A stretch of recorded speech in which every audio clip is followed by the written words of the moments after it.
کی آیات بینات سے اس محفل کی دوسری نشست کا باقاعدہ آغاز فرما رہے تھے جناب صداقت علی صاحب۔ سامنے محترم، اللہ رب العزت نے جب آقا کائنات صلی اللہ علیہ وسلم کو اس دنیا میں بھیجنے کا ارادہ کیا تو حضرت جبریل امین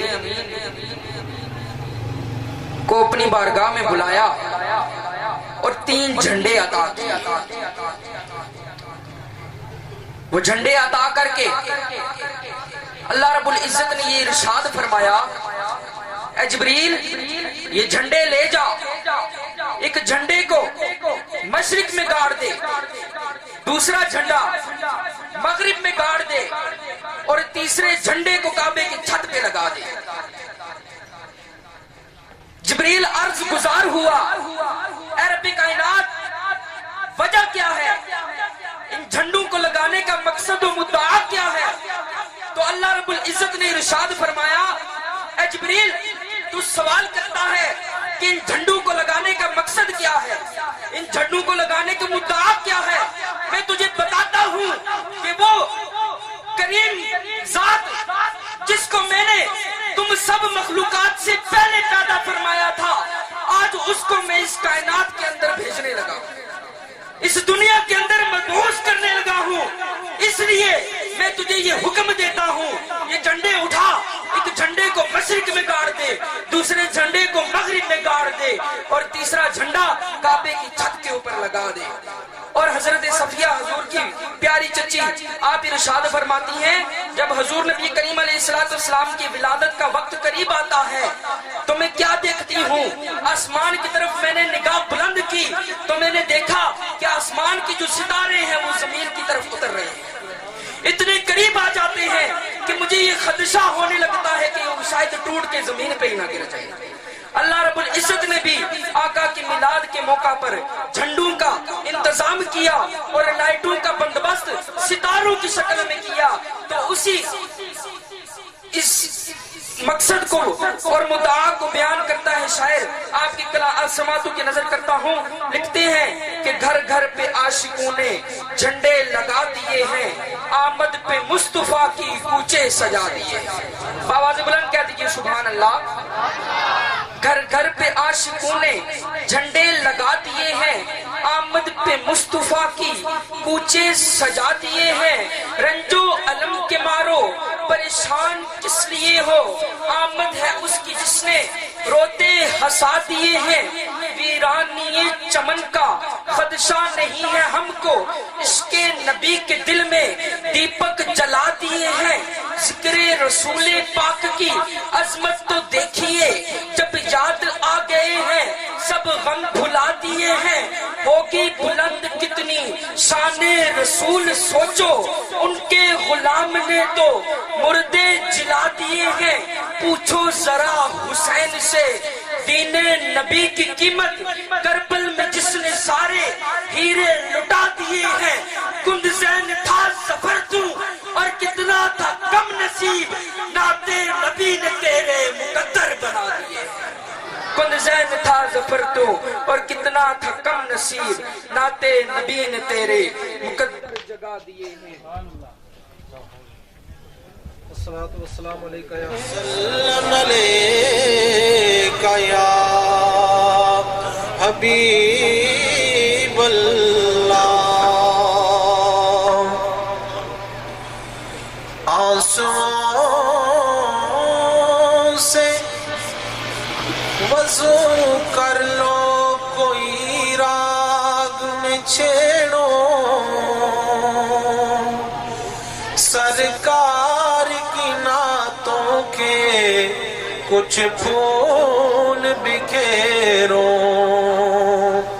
اور لمحات زندگانی مرکوز ہے اسی پہ ظفر، ان کی صورت نظر آئے جدھر رخ کو میں پھیروں، صلی اللہ علیہ یا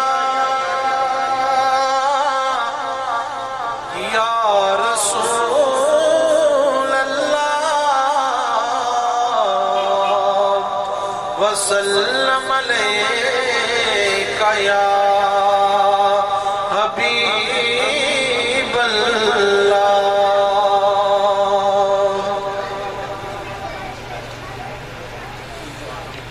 آنکھ کی سب کا تارا نبی، جہاں ہے جہاں کی ہمارا نبی۔ آنکھ کی سب کا تارا نبی، جہاں ہے جہاں کی ہمارا نبی۔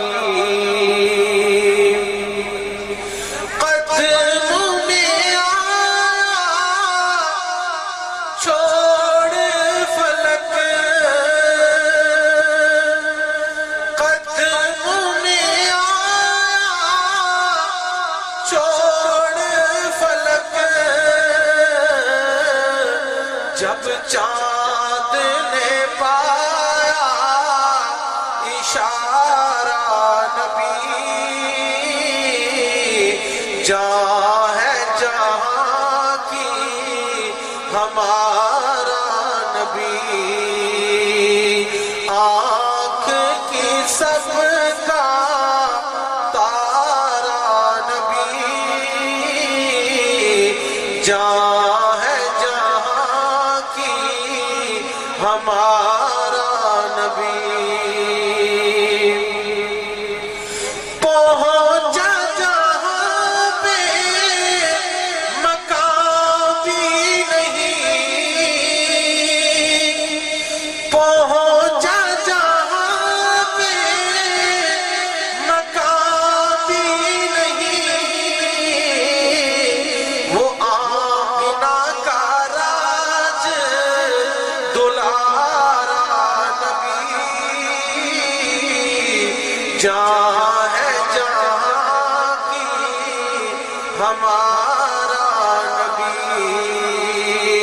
آنکھ کی سب کا تارا نبی،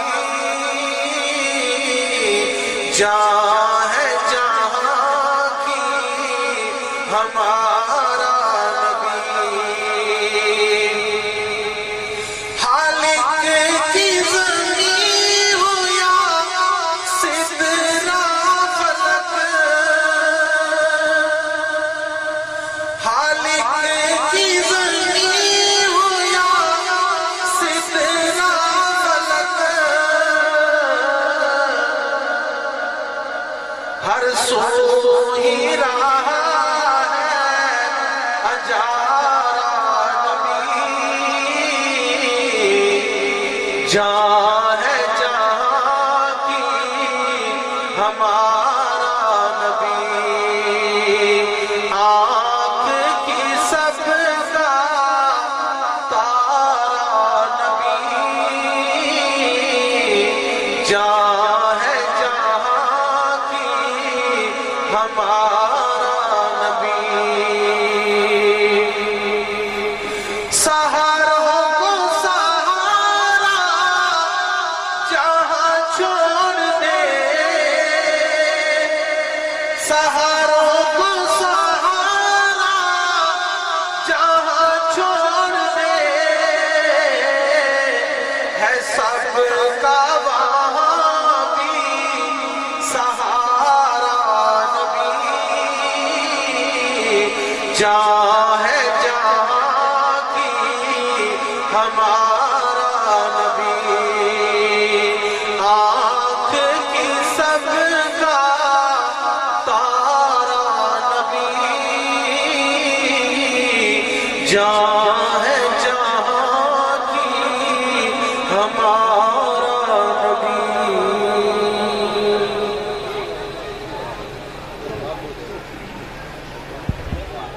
آنکھ کی سب کا تارا نبی، جہاں ہے جہاں کی ہمارا نبی۔